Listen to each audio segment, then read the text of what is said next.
Well, we're going to see exactly how that track is starting to shape up right now as we take a look at this racetrack at Gatorback. And we do this courtesy of Matt White, the number 32 Yamaha pilot. He's wearing the helmet cam for us as we drop the gate into the first turn. A nice, long, wide first turn. ITP hole shot award going to be given out on that one, of course. And as you can see, everyone seems to like the inside line there.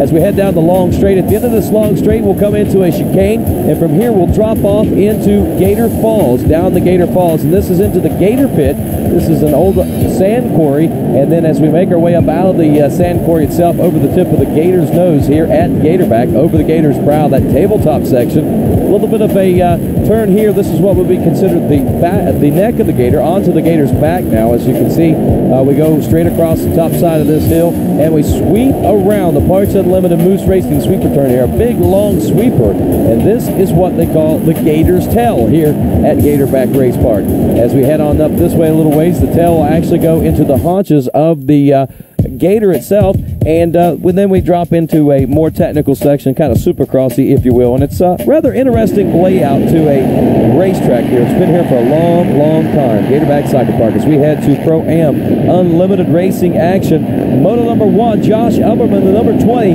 getting the early lead on the Motosport Honda. This kid is going to be tough to beat. He's shown great speed in California, great speed in Texas, and he opens up here in Florida with another phenomenal start, and he looks like he is going to be the man to beat in Division 1 of our Pro-Am Unlimited.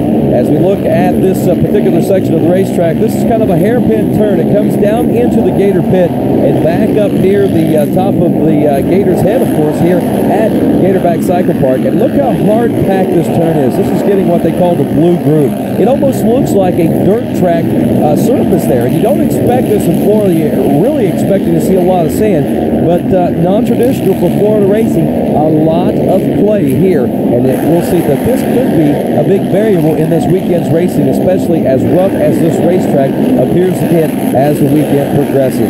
Pro-Am Unlimited Moto number 1, 2 different divisions out there on the racetrack. Division leader number 1 is the number 20 of Josh Upperman out of Louisville, Ohio, and he's got company back there. Looks like Clay Holmes knocking on the door. Right behind him, the 727 of Cale Downer from Junction, Illinois. He's putting the pressure on Holmes, and behind Holmes, I believe that's Pelshaw, Richard Pelshaw from Canada in this Pro-Am Unlimited race, and we've got a three-way battle right now for the number 2 position in Division number 1. Division number 2 has the number 17 of Rodney Gentry out front in it.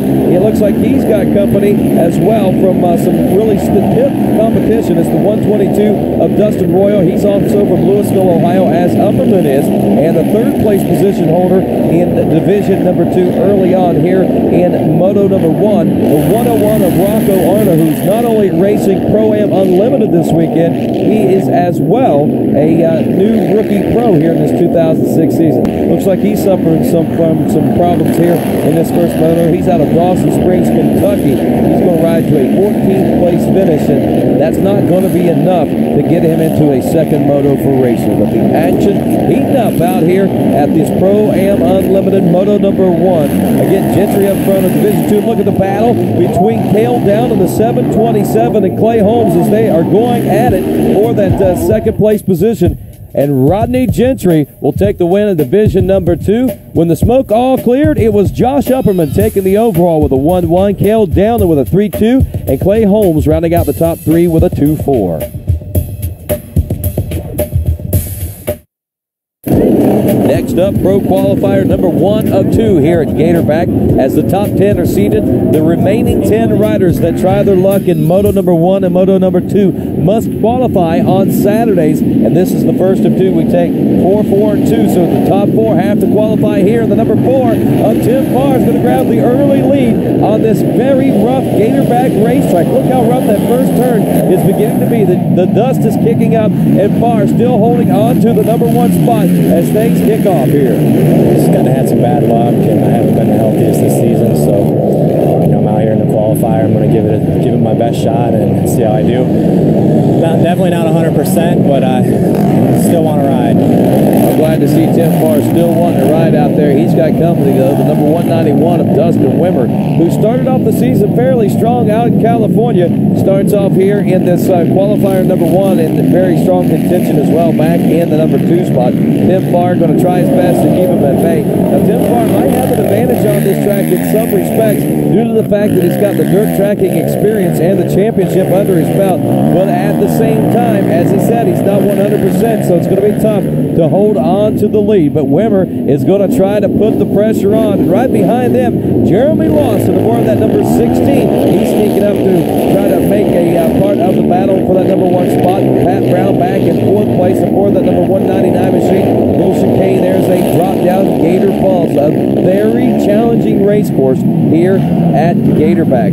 There's the battle for first, a 3-way run, as you can see, at nearly 4, as Brown is now starting to close the gap up just a little bit. There's the 411 of Donald Weisinger making his way into the picture. Looks like Weisinger may be running a top 5, but that's not going to be enough, as the 4th place position is the final spot they're going to be taking in these qualifiers today, because there are 2 qualifiers, so we go 4 and 4, and that makes 8. In the LCQ, they'll take 2 out of that, and that'll make it the top 10. Changing leaders as the number 191 of Dustin Wimmer gets around. Tim Farr, the number 4. Jeremy Lawson still holding on to the 3rd place position here in qualifier number 1. Again, it doesn't matter how you finish here. You just want to be in the top 4. And right now, I think Pat Brown is probably looking at that and thinking he is glad to be right where he is right now. Leisinger back there in the number 5 spot. He's got ground to make up if he wants to head into moto number 2. A 3-way battle for the number 1 spot. You got to wonder how much pressure is going to be applied here. A seasoned veteran, the number 4, Tim Farr, knows that he does not need to win this when they get into the moto. All he's got to do is stay in the top 4. Dustin Wimmer, on the other hand, not the seasoned veteran. He's out trying to make as much of an impression as he can and turn as many heads as he can here in this 2006 racing season, because he is looking for sponsorships as his career is just now getting underway. Tim Farr still back in the number 2 spot. Lawson dropping off just a little bit, but he keeps both these riders very close at bay and very close in sight from that number 3 position. It's the number 199 of Pat Brown, who seems to be fading back just a little bit, but Brown at last check had a fairly comfortable lead in the number 4 spot, so there's not really much of a necessity for him to really be pushing himself here in this qualifier. Just get the 4th place position, take that, draw your spoon for your gate pick in moto number 1 coming up on Sunday. But look at this battle for second. Looks like Lawson trying to make a name for himself as he is closed in on the rear wheels of the number 4 of Tim Farr, and he tries to get around, not able to do so just yet. Wimmer not escaping too far out ahead of him aboard the 191. Still keeping up close, but Wimmer knows he's feeling comfortable, and he knows that there's a battle behind him. So that is going to give him an opportunity to relax. Currently in 4th place, Pat Brown, holding steady there. Again, not much of a reason for him to push himself, as no one is pushing him just yet, and not much of a reason for him to try to catch the top 3, as it's not going to matter. Top 4 here, top 4 in Division 2. We'll see that one coming up here in just a few moments. Battle for second place is heating up. Here comes Lawson, the number 16. His final lap of racing. Wimmer's heading into this one. He's looking for checkers next time by. Through that whoop field one last time. Here comes Farr. Here comes Lawson. The battle for second place position. Let's see if Lawson's going to be able to make the... Whoa, Lawson getting a little bit out of shape right there. Let's take a look at what probably threw his second place race away here in this qualifier. He gets going. You see the big ruts there, the big holes. All he does is basically clip the outside of one of those big holes. It kind of kicks the back end around. It takes him, it takes the drive out of that those rear wheels and slows his momentum down. Doesn't slow it down enough for Pat Brown to close the gap too much. But again, Brown's just happy to be right where he's at in a qualifying position. He's not going to push it. He's going to finish so he can come back to race for the money and the points coming up in Sunday's racing action. Dustin Wimmer, the number 191, turning heads here in the 06 ITV Moose Racing ATV National Motocross Series. Tim Farr doing a great job coming off of that back surgery and still able to fend off the young gun of Jeremy Lawson as they make their way around for the checkers on this final lap. And it's still a battle, still a few turns to go. Here's the hairpin turn. And Wimmer is through. A big gap opened up there, and Dustin Wimmer will take the checker flag back in second. I believe it is going to still be far, and Lawson back in the number 3 spot. Pretty good. It's real hard packed. Turns got a lot of jagged edges on them. Just gotta watch out and take the smoothest line and do good. On to pro qualifier number 2. Again, the top 4 will transfer here, and the remainder will go and try to whittle it down from the top 2 from that. But the best thing to do is get as good a start as you can right here, as we can see these riders going at it. Harold Goodman, the number 708, grabbing the home shot there as he gets the traction into turn number 1. He's got company, though.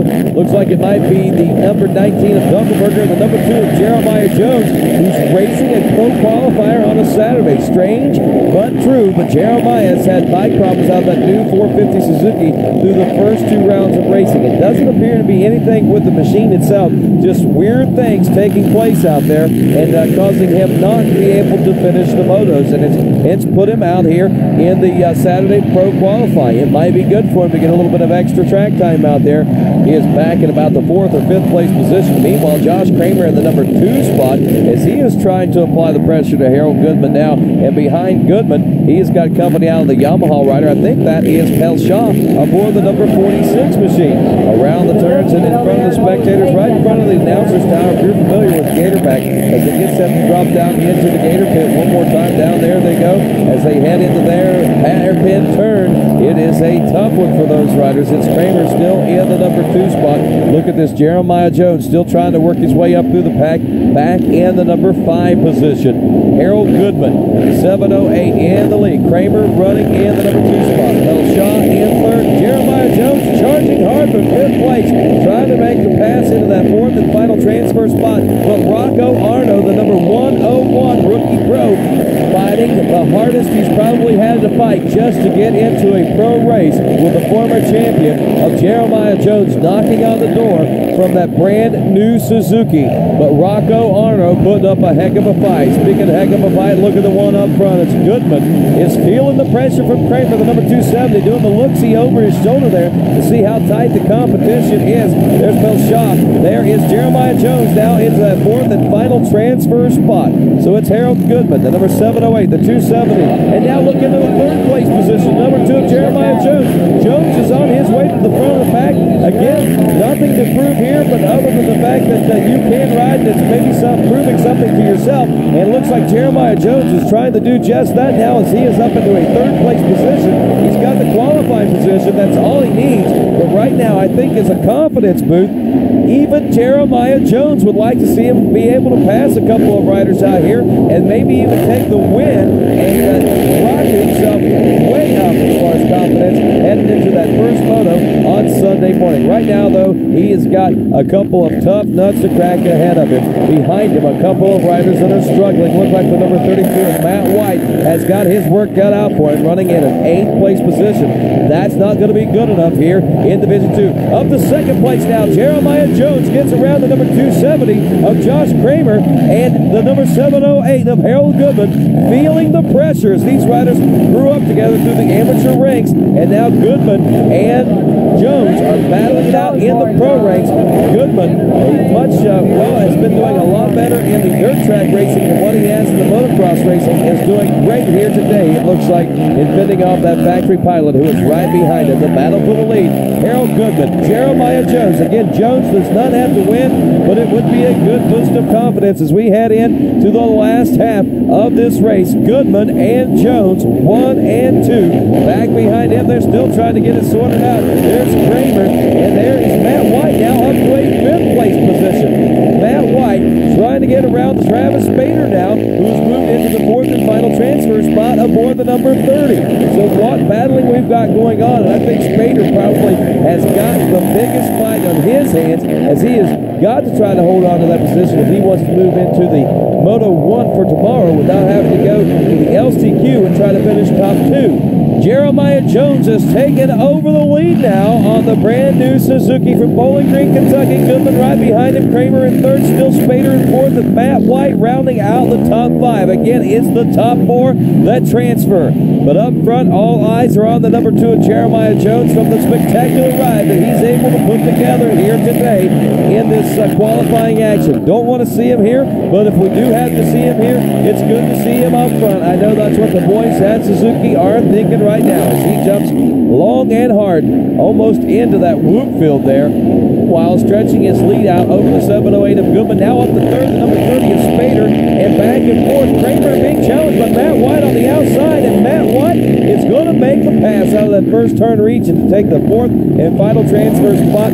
Kramer's got his work cut out for him as his momentum is going backwards instead of forward, but don't count him out of the battle just yet. Matt White now up to a number 3 spot as he's gotten around Harold Goodman. Goodman out of the race, so Spader moves up into second, and that will give the gimme to the number 270 of Josh Kramer here in the final laps of this pro qualifier, number 2 on this Saturday at Gatorback, round 3 of the ITV Moose Racing ATV National Motocross Series here from Gainesville, Florida. There we see the white flag out. Jeremiah Jones with 1 lap to go, and I know what he's thinking. Please stay together. Please nothing crazy happen and take me out of this race to make it 3 in a row. Spader now in second. Matt White up to third. As we said, Kramer gets the gimme in the 4th place. Rocco Arnold rounding out the top 5. That's not going to be enough. He's going to have to try to do it in an LCQ unless he can get around on this final lap of racing. A little off-camber action there for the number 2 of Jeremiah Jones.